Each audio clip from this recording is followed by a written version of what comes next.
Megastar mega power star కాంబినేషన్లో మళ్ళీ cinema రాబోతుందా? దీని మీద ఇప్పుడు సోషల్ మీడియాలో వైరల్ అవుతున్నటువంటి పరిస్థితి అయితే కనిపిస్తుంది. అదేంటి, ఇప్పటికే ఆచార్య వచ్చింది, ఒక డిజాస్టర్గా మనందరికీ అర్థమైపోయింది. బట్ మళ్ళీ అలాంటి కాంబినేషన్ని ఎవరు రిపీట్ చేయాలనుకుంటున్నారు? ఇది వర్కౌట్ అవుతుందా? ఎందుకంటే మెగాస్టార్ ఆయన స్థాయిలో ఆయనకి అసలు మనం పేరే పెట్టేటువంటి పరిస్థితి లేదు, దానికి మనకి అర్హతే లేదని చెప్పాలి.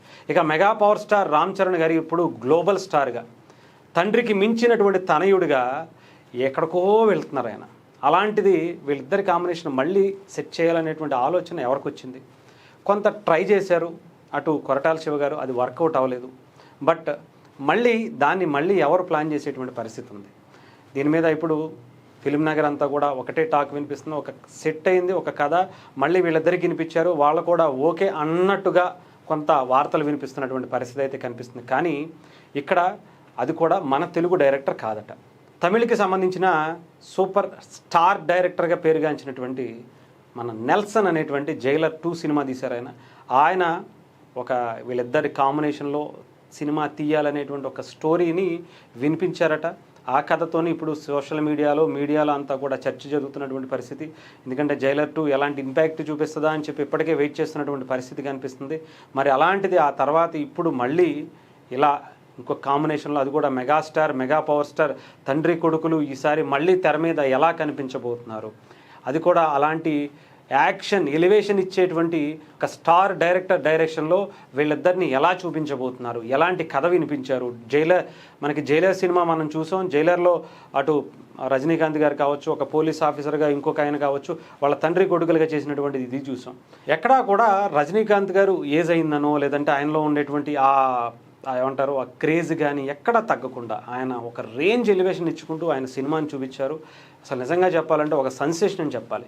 అలాంటి ఒక డైరెక్టర్ ఇప్పుడు మళ్ళీ ఇలాంటి కాంబినేషన్ సెట్ చేస్తున్నారా? అది ఎలా ఉండబోతుంది? హీరో ఇద్దరు కూడా రామ్ చరణ్ గారు, చిరంజీవి గారు ఇద్దరు ఒక రేంజ్లోనే కనిపిస్తారా? ఒకళ్ళు ఎక్కువ ఒకళ్ళు తక్కువ ఉంటుంది అనేటువంటి భావన మన తెలుగు వాళ్ళు ఎక్కువ కనిపిస్తూ ఉంటుంది.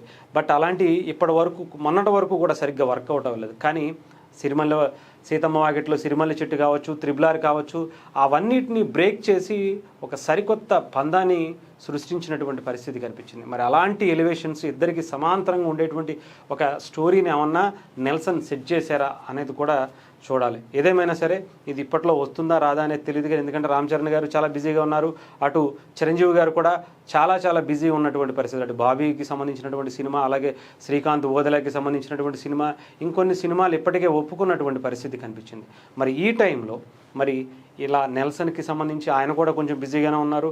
ఇప్పుడు వీళ్ళిద్దరి ముగ్గురి కాంబినేషన్లో సెట్ అవుతుందా, సెట్ అయ్యేటువంటి ఆలోచన ఉందా అంటే ప్రజెంట్ అయితే మనకైతే ఇది ఒక గాసిప్గానే వినపడుతుంది తప్ప దీనికి సంబంధించి అఫీషియల్గా అనౌన్స్ అయ్యే వరకు కూడా దీన్ని కన్ఫామ్గా ఇంకొక 2-3 సార్లు కనీసం దీని మీద సోషల్ మీడియాలో మాట్లాడుకున్న తర్వాత ఎవరో ఒకళ్ళు దీని గురించి ఇది ఎలాంటిది కాంబినేషన్ ఏమీ లేదు అని చెప్పే వరకు కూడా ఇది ఇలాంటిది కంటిన్యూ అవుతూనే ఉంటుంది.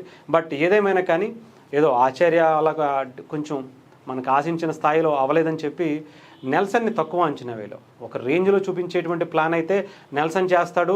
ఒక్కసారి మనం జైలర్ సినిమాని అటు రజనీకాంత్ గారిని ఊహించుకుని అలాంటి సీన్స్ కనుక రామ్ చరణ్ గారికి అలాగే మెగాస్టార్కి పడితే ఎలా ఉంటుందో మనం ప్రత్యేకించి చెప్పాల్సిన అవసరం లేదు. తండ్రి కొడుకులుగా చేస్తారా, బ్రదర్స్గా చేస్తారా, ఫ్రెండ్స్గా చేస్తారా, ఇంకా మనం ఊహించుకోవడమే ఒక రేంజ్లో ఉంటుంది.